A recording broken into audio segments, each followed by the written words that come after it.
Hello. So let me just introduce what we're talking about. So we are, well, as you can see, I'm joined by a fellow astrologer, Candice. Welcome, Candice. Hi, guys.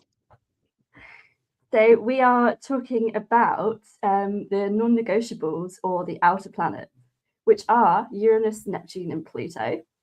And we're going to share today a little bit about what to look for each planet.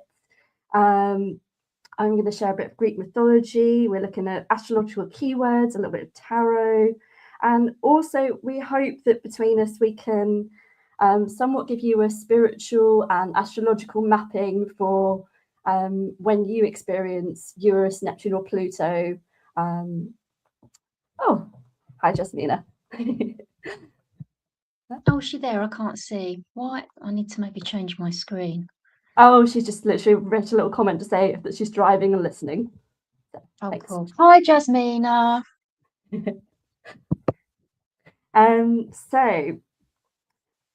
Yes, obviously, if somebody is going through a lot of Uranus, Neptune, or Pluto energy themselves, and we'll get a little bit onto what the squares are and some experience pieces from both of us of what we've experienced ourselves a bit later on.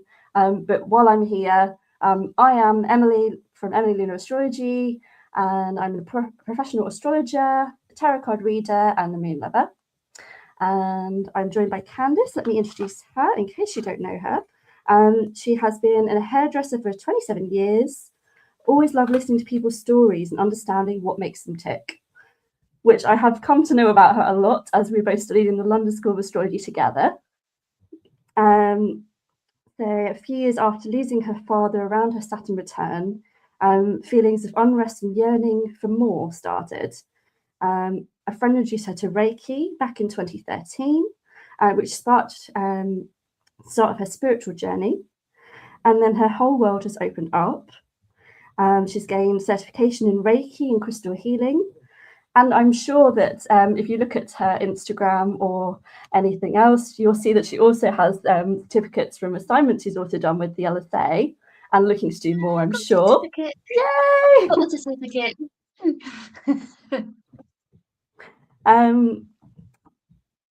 What else to say? Yeah, she has a certificate, should we say, in interpersonal skills. Gemini thing.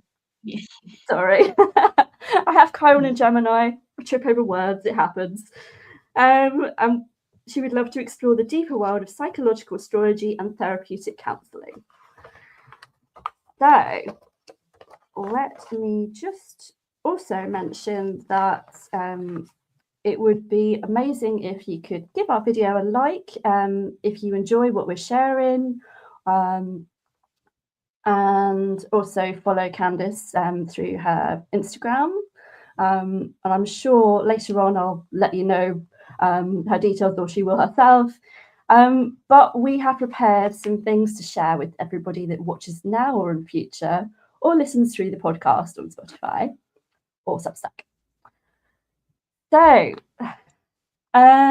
should we start with slides first, Candice, and then go on and give our experience pieces, or you can just chime in whatever comes through from you as well? Is that all right with you? Yep, go for it. Okay. Lead the way. So let me just make that full screen. We can see us, so hopefully everyone can see us as well.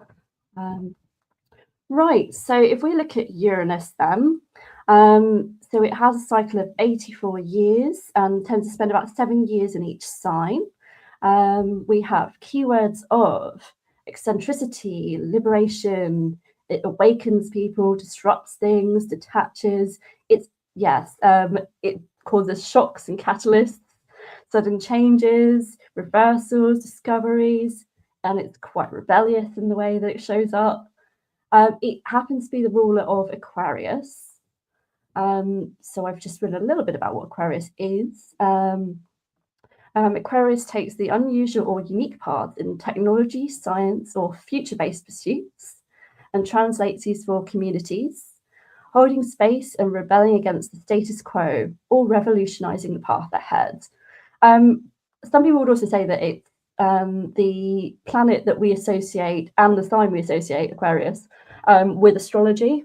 But of course, being one of the newer planets discovered, you could attribute maybe Saturn or Mercury, or it's up for debate. Right. I kind of think Uranus should have been assigned to Gemini. That might not be a popular opinion. I was actually listening. I was listening to my friend before we came on here. Listening to Krista. She's just done a video on her Practical Astros channel. She was talking with someone, and they were saying about how maybe Uranus should have been assigned to Gemini, and that actually we are having Uranus come into Gemini on the 26th of the month, which will stay there for about 7 years. Yeah, interesting to think about. By all means, feel free to share your opinions about what that might entail. But yeah, I don't know why. Just when I was listening about it, well, obviously Uranus is kind of the higher octave of Gemini, isn't it? Is that right? So yeah, I think that you can see the parallels between the two. And was Uranus discovered during Gemini season, or have I got that wrong? I can't remember. But yeah, I remember when I was listening about it, and I just thought, oh, it really seems to align with Gemini, but it's got assigned to Aquarius. There's similarities for sure. Yes, well, it likes to obviously shock and revolutionise things, but in a way, so does, well, yeah, the higher octave of Mercury is what a lot of people say. Yeah, you're right. So in that case, you could say maybe some Gemini traits, some Virgo traits, and then its own whatever else within it. So I've got a little bit of the Greek mythology stuff just in case anybody's interested. But what I will read, that those born with Uranus in prominence seem to possess an incredible pioneering spirit. So we've got Sigmund Freud, Carl Jung, and Ramdas, who all have the Sun conjunct Uranus. And Gandhi has a Uranus conjunct midheaven.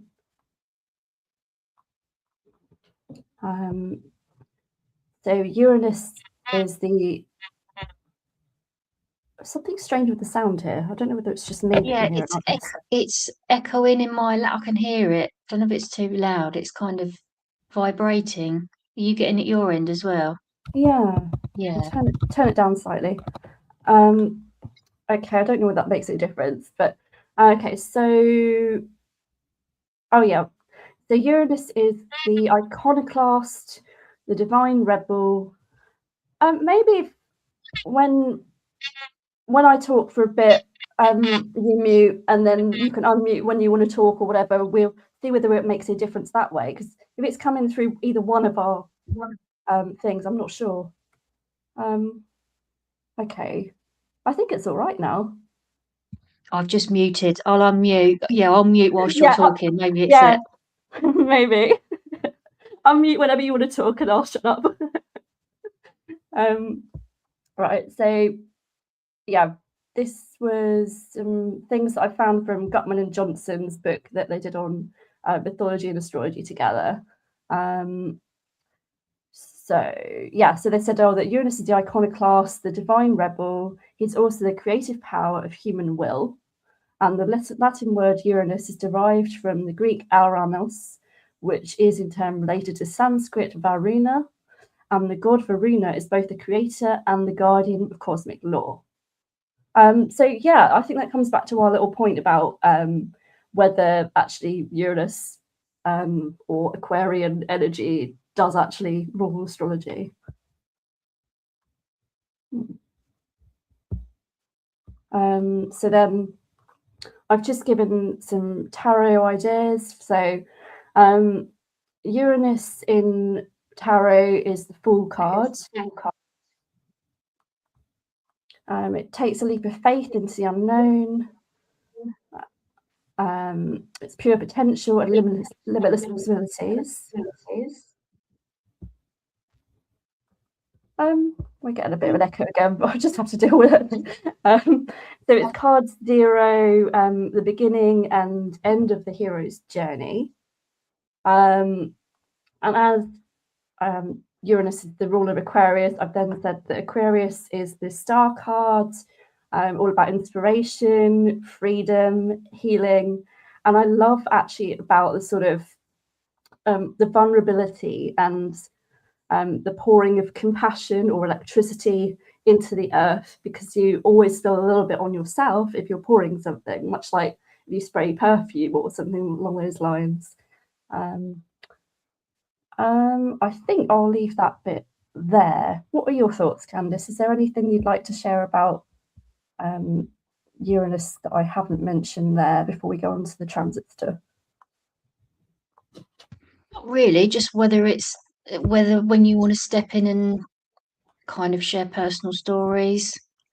It's up to you. Do you want to do that now or at the end? Maybe we do a few thoughts on each bit. So this is just what I've written on Uranus square Uranus. Maybe if I just read this bit out, and if you have anything to add after that, add your experiencey bit. Okay. Yeah. So Uranus square Uranus. Often people experience that between the ages of 40 to 42. That can feel like challenges surrounding sudden shocks, breaking free from relationships, careers, or personal limitations.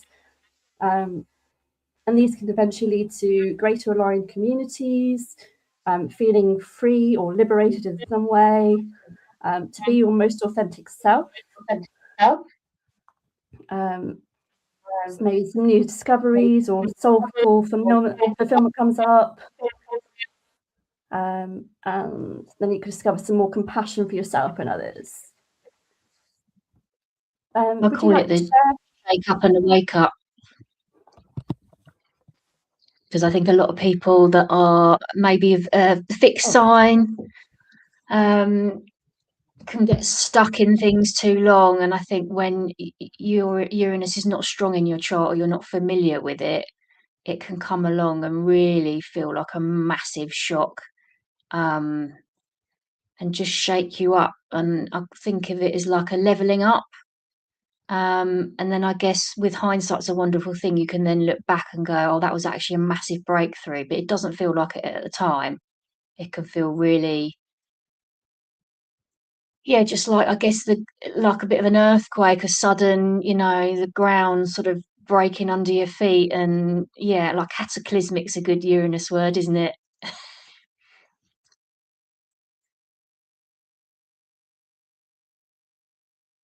Yeah, I think that's a great one. Right. Shall we move on to the next planet? Okay, so if we talk about Neptune then. So Neptune has a cycle of approximately 165 years and tends to spend about 14 years in each sign. A planet of inspiration, dreams, illusions, idealism, connection to the divine, but can also bring that fogginess or confusion. And it's quite prominent in people who like the arts, poetry, film, and immersing yourself in good books and those sort of things. The keywords we've got: dissolve, sensitizes, resign, transcends, confuses, without boundaries, escapes, addictions, visions, spirituality, and higher consciousness. And Neptune rules Pisces. And Pisces is that dreamer, goes through the romantic, spiritual, poetic, and/or fantasy adventures. It feels like sometimes they're not fully in this earth because they're sort of somewhere away in a dream. But actually, when you speak to a lot of people with Pisces, they've got that romance and that compassion that makes them so beautiful. And there might not be so many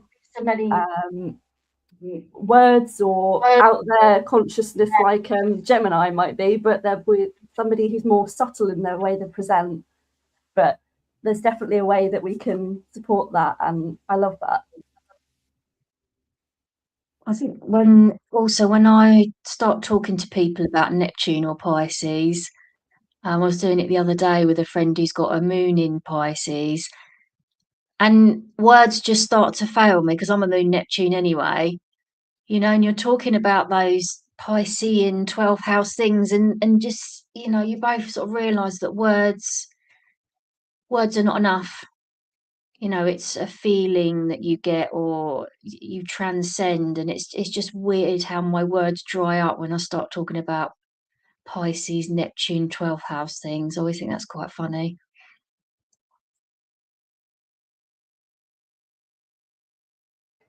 Yeah, I think you've got to experience or be within the energy to know it. Yeah, definitely. But yeah, I can totally, as a moon Neptune, the escapism thing, and yeah, idealizing and romanticizing things. Oh yeah, just dream world. Okay, so a little bit on the Greek mythology part for Neptune. Neptune was considered Poseidon. So Gutman and Johnson has said contact with the great ocean of the collective unconscious, that eternal storehouse of images and dreams, may bring forth psychic earthquakes and sweep us up into the stormy realm of Poseidon. In general, however, astrologers perceive Neptune as a soft, almost feminine planet, and Dome would drop the world almost. Neptune appears strongly in the horoscopes of idealists, musicians, painters, dancers, especially dancers, as well as among alcoholics, drug addicts, therapists, and those who follow a spiritual vocation. I think that goes back to your point, actually, that people who are more in touch with the Neptunian energies might actually consider therapy or be therapists themselves. Yeah, because it's kind of along the lines of healing, isn't it? Not in the way we think. Neptune, Pisces, the healing around Reiki and stuff, but therapy is healing. And then when you're in conversation with another person, especially sort of in person, energy speaking all the time, you can feel stuff in the room. So yeah, it's definitely, I didn't think of it like that, but yeah, definitely Pisces are drawn to sort of therapy, I think, because it's a form of healing in the room. Again, no words need to be spoken to feel something or feel what's going on between a client. Yeah, definitely. Yeah. So the little tarot piece then. Neptune was the hanged man. So, I mean, you can see there is sort of a bit of a Christian feel to this of like, well, okay, I consider like it looks a bit like Jesus on the cross, except it's upside down. But it's all about the change of perspective. For instance, you can see that the man doesn't look like he's actually suffering at all in this instance. He's got light over his head. It's kind of, it seems as though he's having a bit of a brainwave, or he's meditating, or it's that transcendence piece again, I think. So yeah, it's leaning into the divine and the surrender. And for a little numerology thing, the card is 12 in tarot. So then we were to add the two together. 1 + 2 is 3. 3 in numerology is all about collaboration, unity, expansion, and communication. But obviously, this kind of communication that doesn't seem to be happening in, as we say, the sort of Gemini or Virgo or Mercurial way, shall we say. It's maybe there's, whether it's the clairs, the clairvoyance, claircognizance, all those sort of things. Like, actually, we don't have to always communicate with words. I think that's kind of what you were touching on earlier, actually. Yeah, and I don't know enough about tarot, but just I've never looked at the hangman like this before. But he's kind of got that Christ light around his head, Yeah, a little bit similar to the moon, and all the religious sort of art. You see this halo of light. yeah, So again, it's kind of another signal of being connected to the divine. yeah, The drop in the ocean of the collective energy or collective feeling. So yeah, it's really interesting. I've just spotted that. I'm sure you knew that anyway. But yeah, I'm just looking at him upside down, going, "Oh, that's interesting." yeah, yeah. It's like he's almost doing a tree pose upside down on a tree branch, and he doesn't And look he's a bit unhappy about stressed it. out. Just a bit of a Neptune thing, isn't it? Finding Yeah, the bliss, seeking the yeah, bliss. So yeah, he looks quite blissed out there, upside down, just hanging around. yeah. And then the card for Pisces is the moon, which is why we kind of feel that sort of synchronicity there. I mean, the moon itself, that card tends to denote things like fears and anxieties, but also listening to our intuition. Whereas the card that we associate with the moon as a planet or luminary is actually the high priestess. It's like the other side of the moon. It's like, well, actually, we've got here's the divine intuition and all that downloads coming through. But here, it's like, well, actually, in the moon card, you've got the fear of the unknown. But I like the balance between the Neptunian card of the Hanged Man versus the moon. Like somewhere in the middle, we can feel at peace. Um, shall we look at transity stuff then? So Neptune square Neptune. So that can feel like challenges surrounding confusion, disillusionment, spiritual or religious confusion, escapist or addictive behaviors. And these can eventually lead to divine inspiration, confirmation of faith, gratitude, and an inner knowing or trust in who you are and what you believe in. What are your thoughts, Candice? Or anything you'd like to share about Neptune squares? It's a really tough one because I just listening to you speak, and I wonder if around this age people have a spiritual awakening. I know people can have them at any age, but when you're talking about divine inspiration, and obviously the Neptune square Neptune is another transit that coincides with the midlife crisis, as well as the Uranus opposition. And I was sort of thinking about it earlier. The Neptune square is just I like Richard Swatton's analogy of you are on a rudderless boat out at sea and you're just bobbing along with nowhere to go, and you just have to kind of surrender to it. And then I think the Uranus square comes along, and it's probably helpful because it kind of snaps you out of it a little bit. Um, but yeah, it's just confusion. What's my life purpose? Where am I going? What am I doing? Um, does my job or my vocation bring me meaning? Am I searching for some spiritual depth? That kind of thing. So I don't know how you've sort of experienced it, but yeah, it's again something you can't quite grasp or put into words, but it's definitely a feeling of feeling a bit lost or not sure of yourself.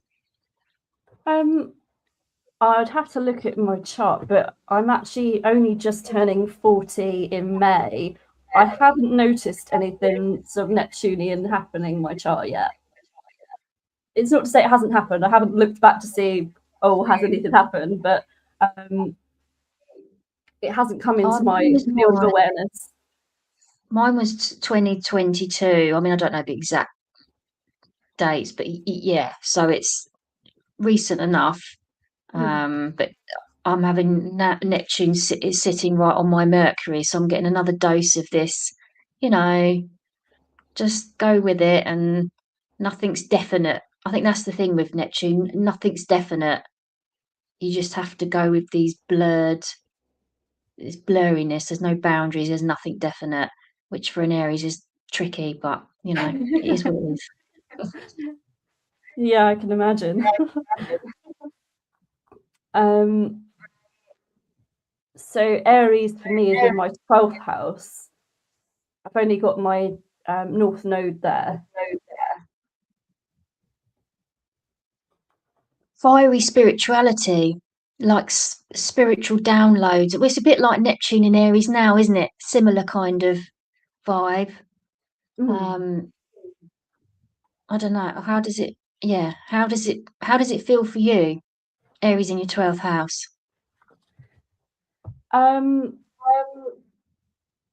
lack fire anyway. So I have Saturn in Sagittarius, so that is a little bit of fire. But other than that, mostly I'm earthy things or airy things. So yeah, my 12th house. I mean, I do have my connection to. Oh, maybe if we just mute yours while I talk, and then vice versa, just for a mo. There we go. Yeah, so for Neptune, I can't remember exactly where it is in my chart, but I know it's part of my yod to my first house sun, which I have in Gemini. But Aries wise, I say I've only got my North Node there, and some of the fire energy feels quite foreign to me, but I come alive through my husband, who is all fire. So he's the cusp of my 7th house. And he is Sagittarius with Leo rising, so I get a lot of fire from him. But the fire in myself, I don't automatically go there. But I know that with my Mars conjunct my moon in Capricorn, that I'm driven by the energy of leaving a legacy of feeling like I'm responsible and making things practical. But some of the sort of structural things or maturity levels, etc., that Saturn requires, I need to have some adventures in my life. And my husband encourages me to travel. And actually, that's where I think a lot of our adventures come alive. And I feel like right now I need to go and act on some things that are in my head or that I'm creating elsewhere.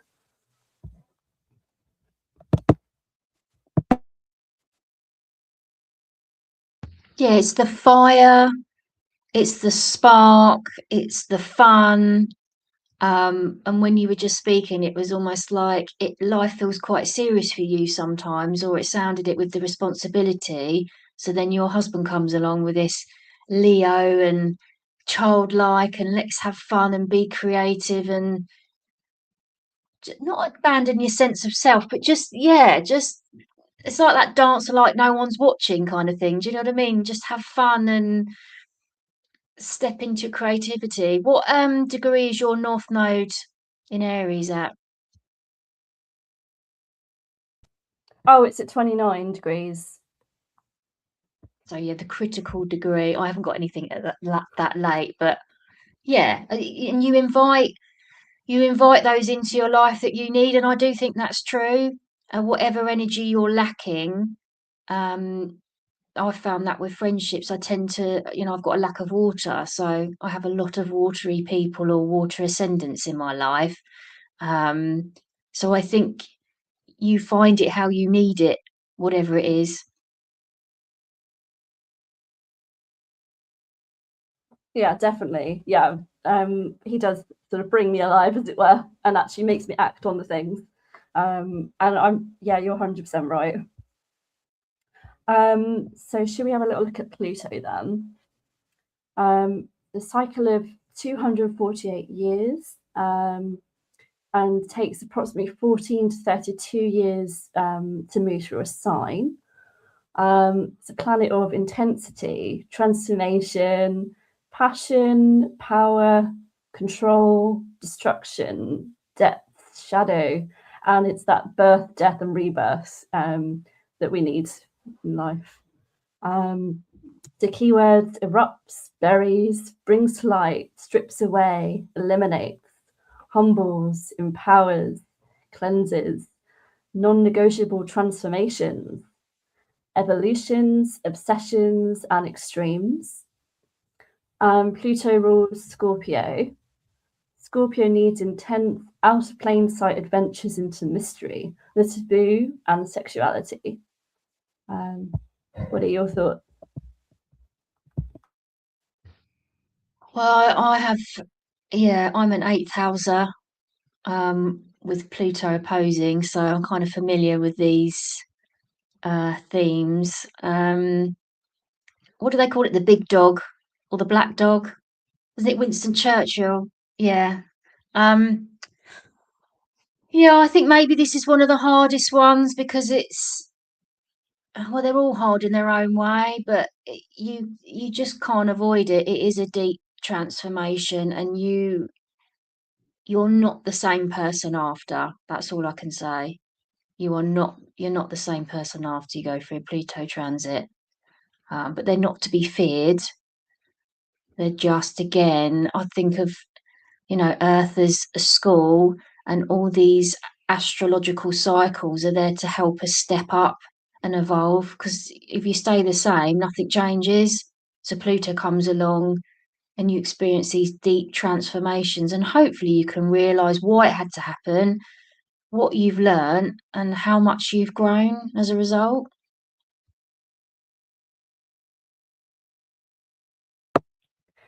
Yes, definitely. It's not a light planet by any means. I mean, I will in a bit share my Pluto slide that I've prepared.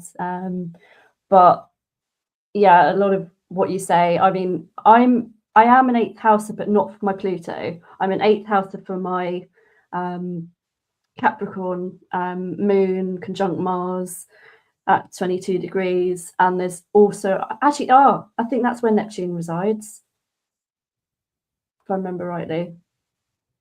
But for my Pluto, I have Pluto in the Scorpio in the 6th. So I need to have the depth of intensity and spirituality on a daily basis. It's part of my routine to have spiritual practice, whether it is that I feel inspired by something and I ask the universe, what do I need to know today? Which I do every single day. Whether I pull a tarot card or whether I just literally ask it when I'm walking about in my head.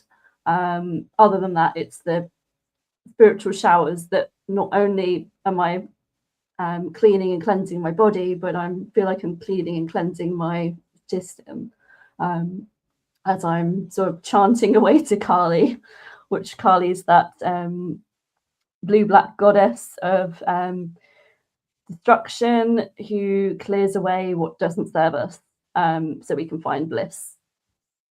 So yeah, I do a Kali chant in the shower. But yeah, your Neptune's in Capricorn as well, yeah, opposite Venus. I've got my Venus in my 2nd house, which is Cancer. I need to pull up my chart really, but we'll see it somewhere in the slides anyway.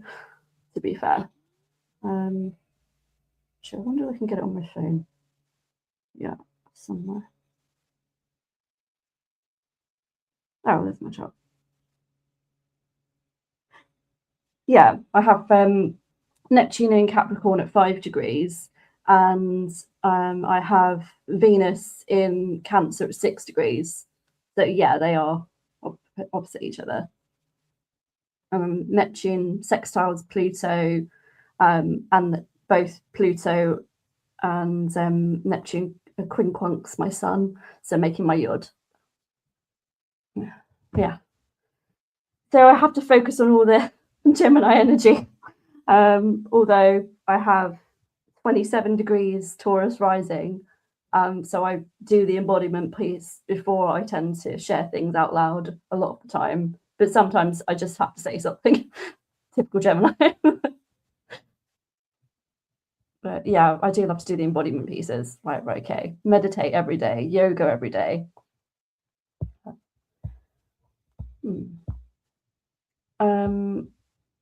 So we just literally talk about the mythology side of Pluto.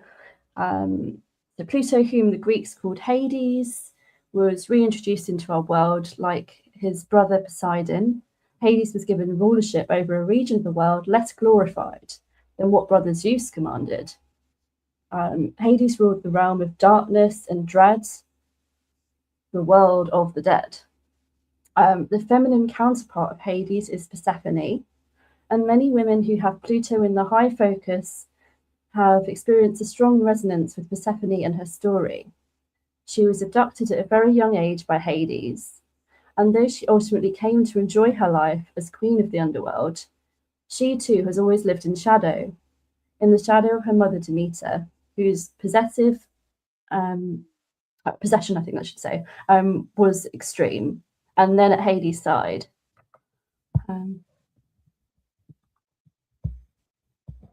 so I'll briefly talk about the tarot piece, and then obviously we could get into experience stuff again, which I really invite you to join me.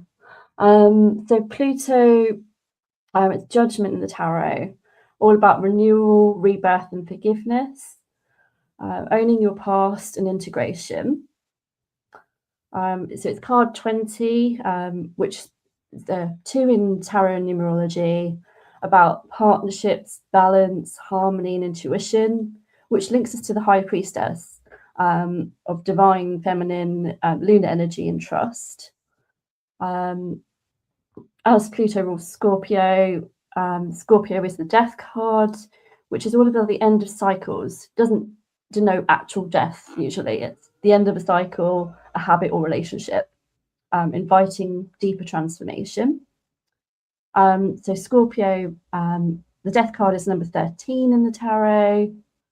The numerology for that would be a 4. 1 plus 3 is 4. In numerology, it's stability, structure, and foundations, which links us to the Emperor card, which rules Aries. So Pluto square Pluto, the approximate age is between the ages of 36 to 42. It's Venus-like ego death, or the release of old habits. Inauthentic parts of your life are brought to light to be broken down, removed, or rebirthed anew. Integrating your shadow self is the beautiful growth, because that's when you can have the profound and deep transformation. But it's not without intense reflection. It can have inner power struggles and the psychological discomfort, but the empowerment that you receive after having gone through a Pluto square Pluto transition can be humbling, and help you align more with passion, deep and beautiful on the other side. Any thoughts that you might have there, Candice?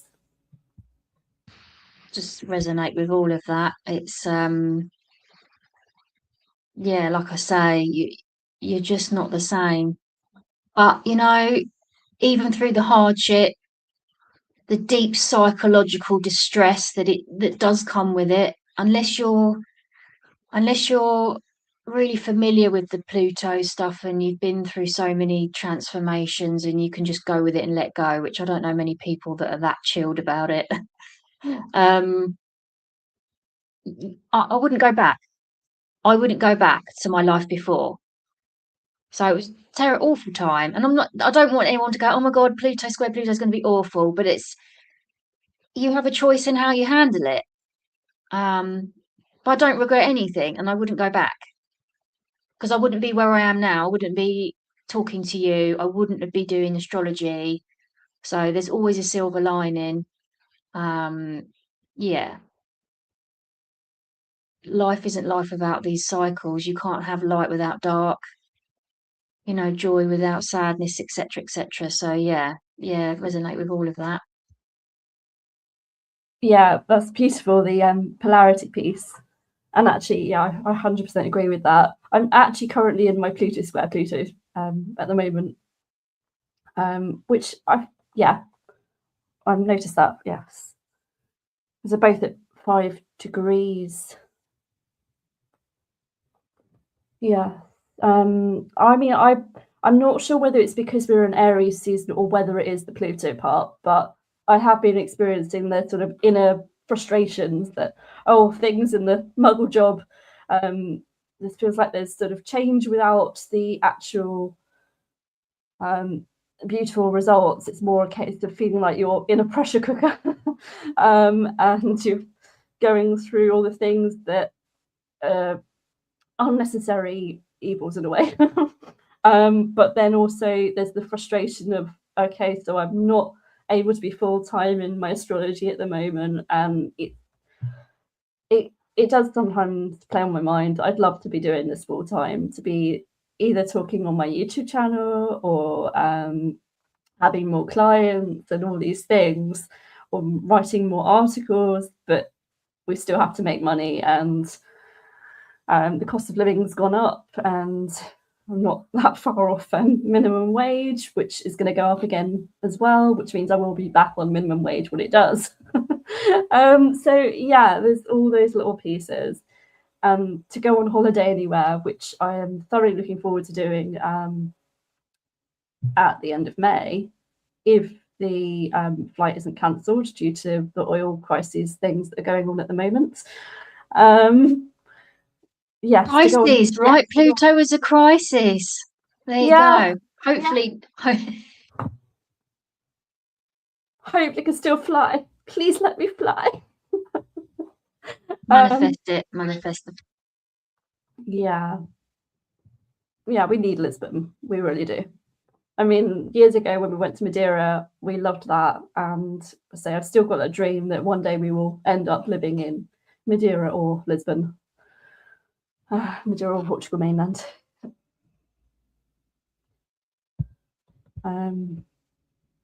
I did actually prepare my stuff from when I have Pluto on my moon, which we can have a look at. Wow. So I'll read out. So the Outer Planet experience of the 22nd of June 2020, which is when I'd lost my father-in-law. So COVID times are obviously hard for lots of people. That goes without saying. But astrologically, that was defined by the Saturn-Pluto conjunction, which started on the 12th of January 2020. And here in the UK, we had restrictions put in place on the 23rd of March with lockdowns and things. And at that point, Mars had joined the Saturn and Pluto as well. So the 21st of December then saw vaccines, and that was around Jupiter, Saturn at 0 degrees of Aquarius. And so I've included my husband's chart in this one. And you can see there's a few transits, the green around the edge. So we had transiting Uranus in Taurus, and Mark, my father-in-law himself, was born on the 12th of May 1964, so he was Taurian. And we lost him unexpectedly from an aneurysm. So my husband at the time had said, I would take the wonderful memories with me as I grow to be the man he would have wanted me to become. He raised me in all the right ways, especially ensuring that I grew up supporting Arsenal, and he supported me through all the difficult times in my life. He was always there when I needed him. I know that from this day forward, he'll be watching down on me, and hopefully I'll continue to make him proud. And then I've had a little look at my own chart as well. And I'd actually written for Les Brown's Power Voice program. I've written out about the entire experience of how I felt and the events included in an article as a speech, but this is a short section of it. Believe it or not, this is well, 4 paragraphs worth, but it's still short by comparison to the whole article. And within that time, I had Pluto conjunct my moon, which can present as intense grief, a deep, unsettling time, embracing loved ones, and I was inspired to move forwards with life following Mark's passing. So, this is what I've written. My husband Ben received a phone call from Michelle, my mother-in-law. He seemed unsettled, was pacing about, and sounded upset. I mean, not much tends to distress Ben. He often sees the positives in life, controls his emotions well, but is a truly kind, caring, and confident man. He looked as though he was crying, and in the whole 6 years that I had known him, he'd only cried once. I knew something was seriously wrong. When the phone call ended, he said, "Dad's ill. I have to be there. I have to go now." I could hear the panic in his voice, and I tried to see the positives for him. I knew that Mark, my father-in-law, was generally healthy. He walked frequently with Michelle, and both his parents ate healthily. Apart from Mark's arthritis, he didn't have any major complaints. I packed clothes for a couple of nights for both of us because Ben's parents didn't live close by. There would be a lot of travelling involved, and if there was anything to worry about, I could not let him face it alone. I was still hopeful that it would be something minor, a false alarm, or perhaps Mark went to hospital with a blood pressure issue or had something treatable. To our horror, Mark died. It was a huge shock for all of us. He was just 56 years of age, and we didn't know the cause of death until a post-mortem was carried out. The funeral was understandably heartbreaking, but the service was lovely, with thoughts about his early life, his love for all of us, and his exit to the service was to Stairway to Heaven, which was a favourite song of his, so very apt. We were distraught that we had to leave us all, and so suddenly. Yeah, that's kind of all I have to share about that, really. I mean, yeah, it was hard, obviously. And the weird thing was that when we'd got home from the funeral, we hadn't planted much in the way in our garden of like red flowers, but suddenly the red flowers coming up everywhere. I was like, well, that's kind of his sign that actually he's still with us and thinking of us and supporting us in many ways. Actually, it's quite apt in a way for that reason as well that I'm wearing red today, not just that it's Aries season. But yeah. Anything you'd like to share, Candice? Yeah, just they're all difficult. I think the 100% when you have a Pluto transit, it calls for a deep transformation of some sort. I had Pluto square my natal Saturn, and during that time I lost my father and my grandfather. So, yeah, it was related to authority figures in my life. Saturn can sometimes represent the father. I live with my grandfather as well.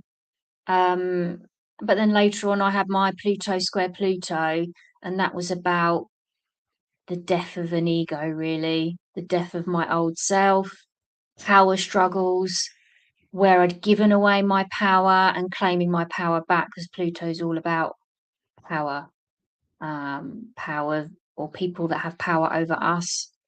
And that was during COVID for me as well. And I, yeah, went off on my own, self-employed. So it's kind of new journey. But it doesn't automatically mean that somebody's going to die just because you're having a Pluto transit. I really want to make that clear. Yes, it can be challenging, but it does not mean that somebody is going to pass away. So I just want to make that clear for people listening. But yeah, deep. I think you go through a deep psychological, inquiry of yourself. Quite often people go through therapy or start to get interested in it. When I was having my Pluto square Pluto, my friend was learning to be a therapist. So I thought I'd go along and have a go. And rather than feel disempowered or weak, I actually felt completely empowered by taking control, because Pluto's control as well, of my own life. And if I could give everyone a therapist, I would do, because there's somebody there to champion you in your corner. And yeah, it promotes growth, deep transformation. It's kind of like a chrysalis sort of moment. So yeah, definitely for anyone that's having therapy or is not sure, go for it. It's like one of the best things you'll ever do for yourself. Think of it as a gift to yourself. And that's how I view it. Yeah, I think it's beautiful that you also had things come out of your Square Pluto as well. And well, if it wasn't for the lockdowns and everything, when I had the Pluto on my moon, where a lot of people felt powerless to, well, to those in power, to be fair, because rather than just dealing with viruses in a way we had for many, many years traditionally, we were told, no, you can't go anywhere, you can't do these things, you can't socialize. And in a way, we were forced to leave our home because of having to go and see and support our family that were on the Isle of Wight, but also to go to the funeral and things. But during that time of being locked down, I was also told from my muggle job, oh, you can't be at work because of medications that you previously took. I'm thinking, I'm not on them now. So actually, in theory, not being immunosuppressed meant that I could have been at work, but they said I couldn't. So I took that opportunity to be learning. And that's when I'd found, right, okay, I'm going to do the Les Brown Power Voice course and learn about how to speak and hold my power within. And also that took me into learning astrology through Deborah Silverman's School of Applied Astrology. And I've furthered my studies since and met lots of amazing people. And wow, my YouTube channel would not be born without going through my friend Luke's meditation thing he was doing. So he was sharing Deepak Chopra's meditation series on WhatsApp. And then I think the fourth or fifth day of it was now make your own group and share with lots of people. Like, I don't know anyone who wants to be doing spiritual stuff. Nobody I know actually believes in the things I do. So I went through Yasmin Boden's community and shared there, had too many people from different countries around the world, which was a challenge with WhatsApp itself. And then it was, right, now what do I do with it?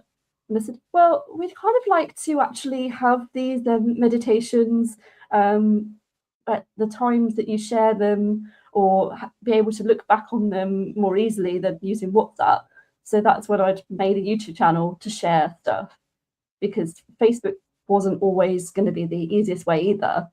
And eventually, after studying through Deborah Silverman, I turned that into an astrology channel, not just sharing things that weren't mine to share, as it were. Borrowing Deepak Chopra's meditations, should we say. But yeah, now my channel lives on through what I do, and that's revolutionary in itself, that it's sharing things I want to share and holding that space, giving compassion to people that are here, and ensuring that we both collaborate in a way that feels meaningful and empowering to us. So on that note, Candice, is there anything you'd like to share about things that you've got coming up, and of course where people can find you? Nothing coming up. I don't do courses or anything, but what do I do? So I do Reiki. I'm an astrologer. I'm at the LSA.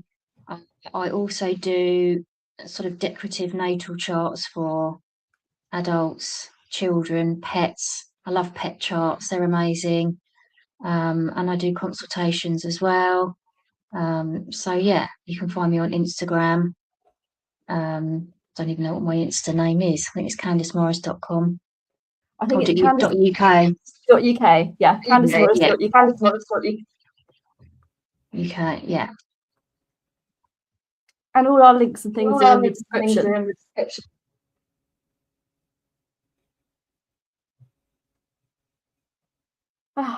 Well, Thank you, Candice. This has been really good fun. Thanks for having me on. It's been great. I feel like we could talk another hour about the non-negotiables, the deep transits. But yeah, just to say, it's not good things happen as well. Lots of good things happen to me as well. Like you were saying, Emily, just spiritual development. And during COVID, when we were locked down, there was lots of free education. So I learned a lot, explored my spiritual side, and starting to do videos and put my face out there a bit. So yeah, again, I wouldn't be here like Emily if we hadn't have had that time to dig deep and look at other things. So yeah, just want to say that it's not all bad either. Some really good stuff can happen. So yeah, and as a result, here we are. Yeah. That is actually my point of why I call them the non-negotiables. Because actually we can't have control over what the outer planets are doing, but they're there to break us down and break us through. It's not just all about the breakdowns, it's the breakthroughs that we get because of the transits. As we've discussed, they're quite powerful, but also give those little grace points and subtleties, and yeah, it's quite beautiful. It doesn't have to be a crisis. No, it's not all crisis. It's not, and through it you learn so much more about yourself. And the more you learn about the self, the more you can grow, and the more you can be free of your own stuff, your own, wounds or whatever. So yeah, it's positive. Yeah. In the long term, that's how I view it anyway. Yeah, definitely. So just a little reminder to anybody that's watching us here or on the replay or via the podcast, please do like, subscribe, share with people that you feel would enjoy our content, because not only does it help my channel grow, but it also helps the people I collaborate with to be seen as well. And well, yeah, a rising tide lifts all boats, as Louise Hay says. So on that note, I'm going to wrap up and say thank you for joining me, Candice, and thank you to anybody watching. See you. Thanks for having me. Thanks for watching, folks.